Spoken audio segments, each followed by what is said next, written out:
Pozdrav dragi moji, danas ćemo pripremiti jednu pitu za ranjicu za ručak. Ovdje imam 1 kg brašna, ali ću ja danas praviti neku manju pitu pa ću iskoristiti oko 600 g brašna, 300 ml vode i malo soli. Znači samo ćemo zamijestiti prvu jufku, da ostavimo malo da nam odstoji. Znači onako klasično dodajete postepeno vodu.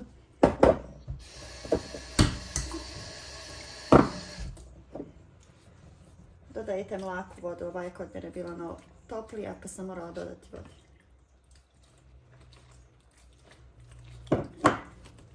Jako bitno je kada pravite pitu da zakuhate dobru jufku. I tada onda ide sve lako i bit će pita odlična. Ja ću danas praviti zeljanicu sa žarom ili koprivom. Pokazat ću vam posle. Ići ćemo da naberemo. Da vam pokažem koji dio koprive se koristi za ovu pitu.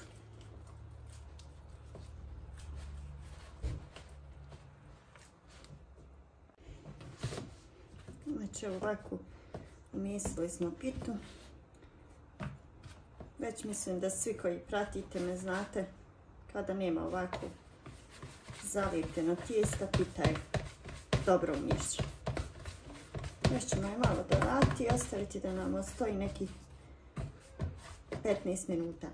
Danas ću vam pokazati kako mi to u Bosni pravimo baš onako pravu bosansku pitu koju razvijamo na podu.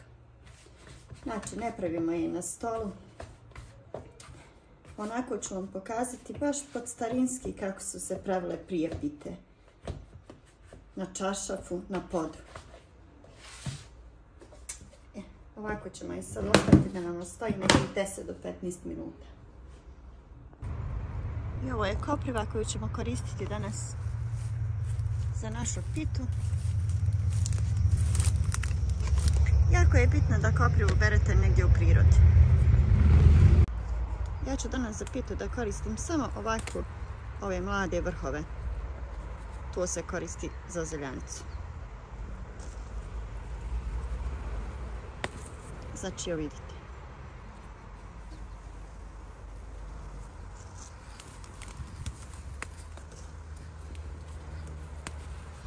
Na mom kanalu imate i sok od koprive.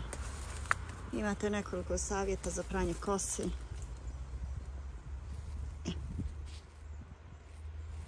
I ovo je po meni najzdravija zeljanica.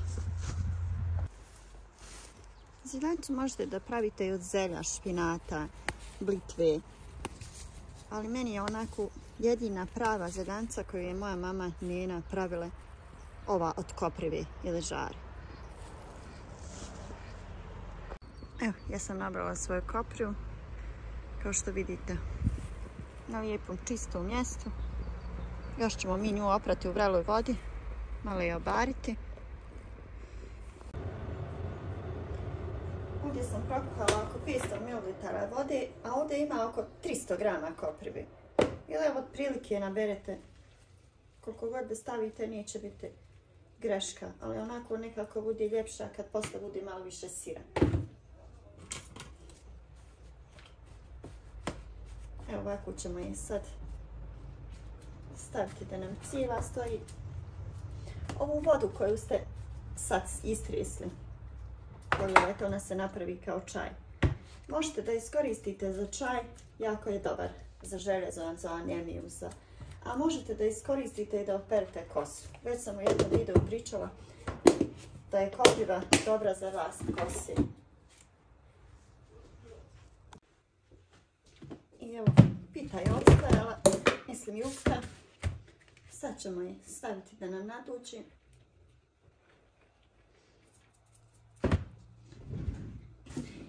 I kako reče Denis, ovu pitu ne treba da zovemo zeljanica, nego žarulja. Kanal je Džana Deni, možete ih zapratiti, oni snimaju svaki dan. Lijepe sadržaje, jako zanimljive. A Denis voli da se šali, tako da on reče da vam kažem da je ovo pita žarulja, a ne zeljanica. Pa eto, nek bude onako kako god želite da je zovete. Bitno je da će biti ukusna i dobra.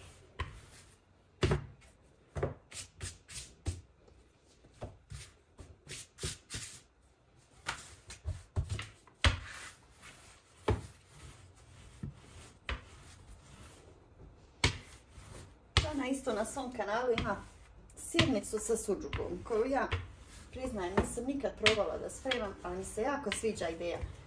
Pa ako se Ivana sviđa, pogledajte na njenom kanalu Džana i Deni.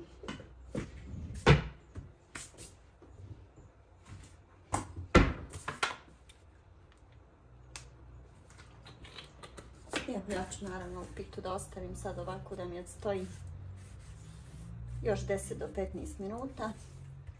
Da mi onako lijepo bude kad je povučete, da bude mekana. Tad je onako prava pita. I kao što rekao, pravit ću je na tradicionalni bosanski način. Znači pravit ću je na čašafu, ali na pod. Vidjet ćete kako mi tu pripremamo u Bosni pitu onako od davnina kako se pravila. I evo dok mi jufka odmekne, ja ću isjeckati ovu moju koprivu.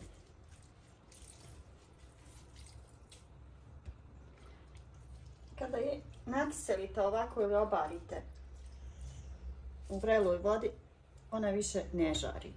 Eto, zbog toga se samo stavi u vrelu vodu. Ja naravno nisam čekala da se ovo ohladi, nemam vremena. Vi možete čekati da se ohladi.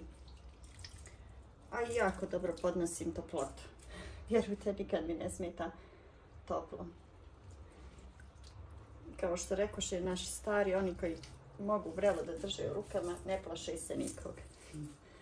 Pa je, da li je tako ili nije, ostavit ćemo to za neki drugi put.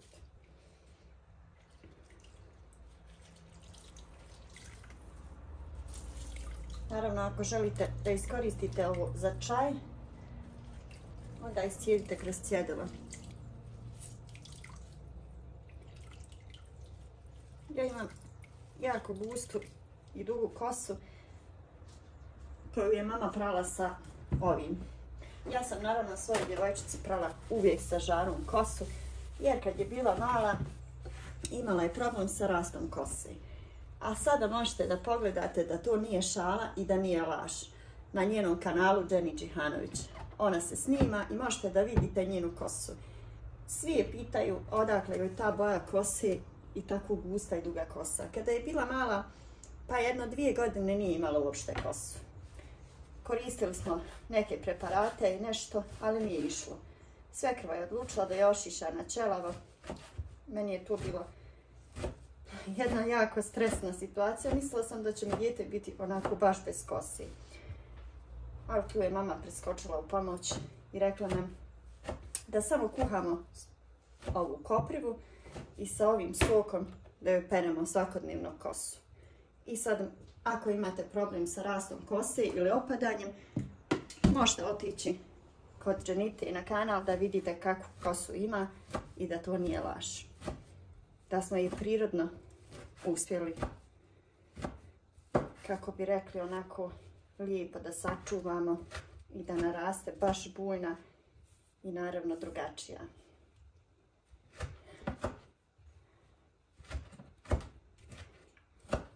Evo, ovako znači na sitno ćemo isjeći. I nešto što djevojčice misle samo onako u bajkama, da zlatokose postoje, ja sam bila jedna od njih, ali moja Dženita ima zlatnu ili riđokosu. Eto, malo sam vam ispričala o nekim našim privatnim stvarima, dok sjeckam da vam nije dosadno. Sad ću naravno ovo da stavim u zdjelu.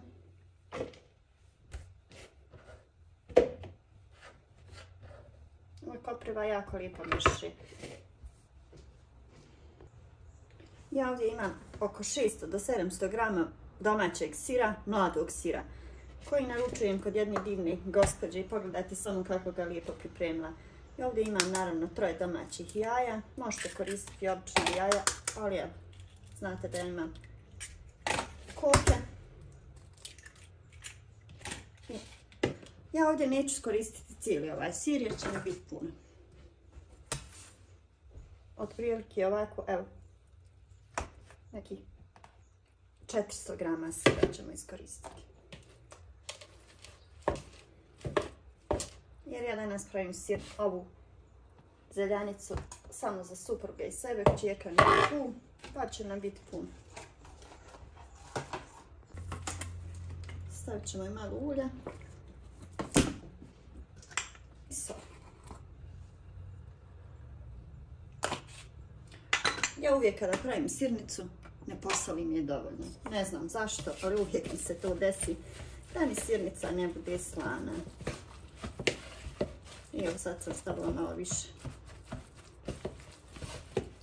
Da li je do mladog sira koji bude ovako kad ga kupite domaći, bude baš onako lijep sladak.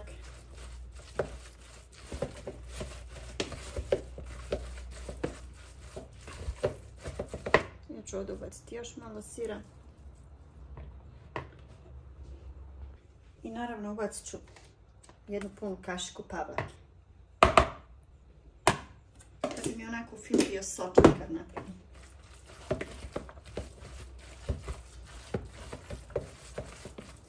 Evo pogledajte, fil treba da izgleda ovako.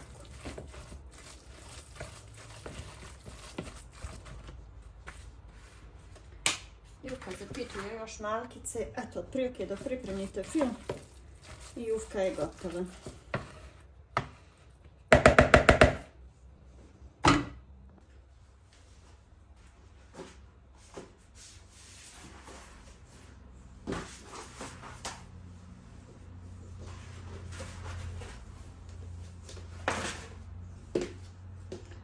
I evo kao što rekao, ovako se pravi pita u Bosni.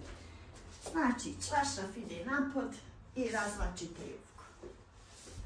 Ovako i nikako drugo. Moja mama i danas dan pravi pitu ovako. Doduše, ovdje je malo teže jer nisam stavila tepih. Evo stavit ćemo stazu ispred malkice da navrši čašaf. Ja nemam u kuhinji tepih, pa mi je malkice teži.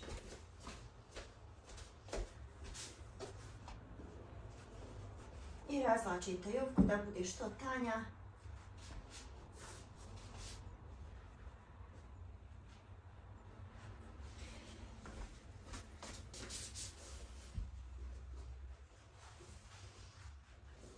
Moja prva pita koju sam ja pravila je bila baš ovako. Pravila sam prvu sirnicu sa svojom nenom. Pravila sam je na ovaj način.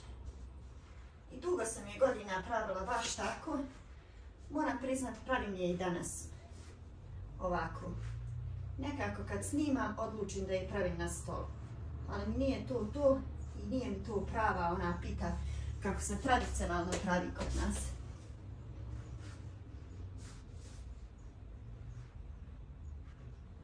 Moju prvu sirnicu koju sam pripremila me naučila Nina. Ona je pravila najbolje sirnice i najukusnije koje ste ikad probali.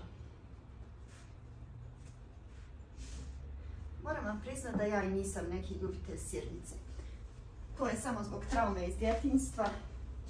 Kada su mi dali u piti neki kozji sir koji se meni nije dopao, naravno dijete kao dijete. I tad sam prestala da jedem sve mliječne proizvode. I danas dan to je ono, jedem nešto minimalno. Moji prijatelji znaju da ja ne jedem puno stvari i puno domaćih proizvoda. Zaganicu volim jer mi miriše na koprivu, na žaru ili žarulju kako Denis reče. I evo vidite, razvukla sam je preko cijelog čašafa. Jako je tanka, vidjeli ste, bila je malo malkice manja jufka. Sve žene koje su iz Bosne složit će se da se ovako pravi prava pita u Bosni. Ovo je naša tradicija i ovako, samo ovako se u Bosni pravila pita.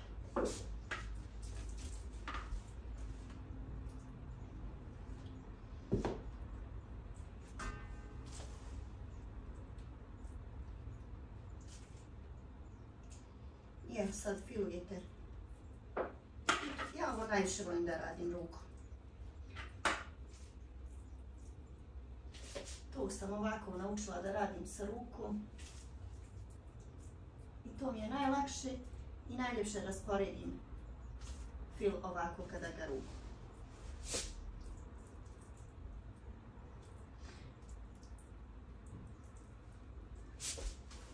Puno nas nas u današnjem vremenu bježi od naše tradicije, od naših običaja, od onoga što su spremale naše nene, majke, nekad. Ja moram priznati da me moju prvu pitu naučila da pravim nena. Znači, prvu sirnicu koju sam napravila i prvu pitu koju sam ja pravila je bila sirnica koju me naučila moja nena da pravim.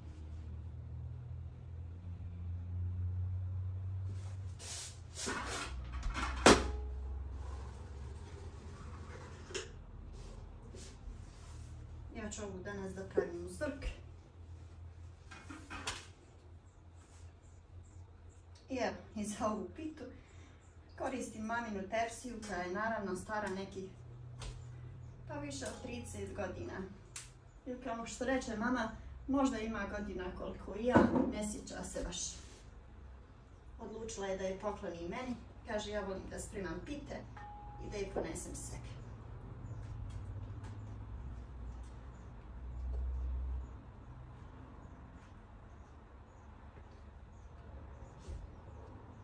Nadam se da ćete isprobati ovaj moj recept i da će vam se dopasti. Ova pita ne samo da je ukusna, nego je i zdrava.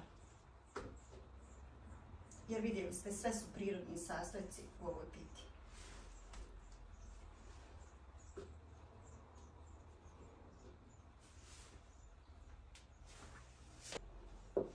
Željela sam danas da pokažem ono naše tradicionalno pripremanje pite.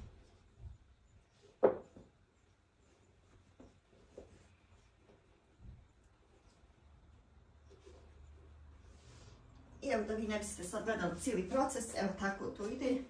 Da završim pa ću vam pokazati pitu na kraju. Jedan savjet za sve vas koji odlučite da pravite ovu pitu. Ili bilo koju pitu sa sirom. Nikad nemojte tersiju natrpati puno.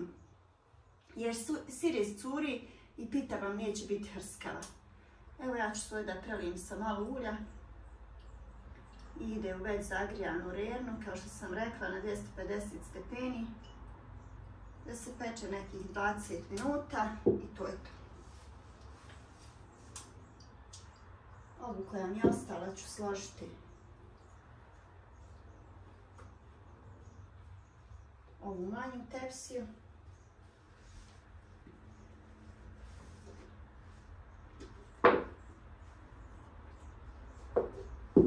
Kada natrpate pitu sirnicu, sir otpusti malkice vode.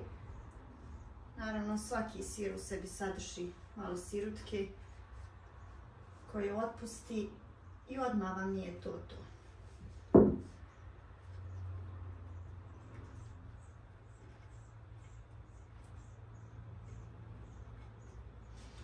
Ovu ćemo isteći.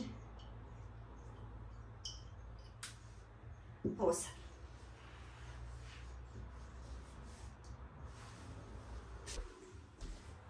I nadam se da vam se dopao ovaj video i da ćete isprobati ovaj način pripreme pite. Ja sam ovu stavila drugu da se peče, ovu ćemo staviti poslije. I ovu pitu ćemo preliti samo sa malo vrhnja za kuhanje i to je to.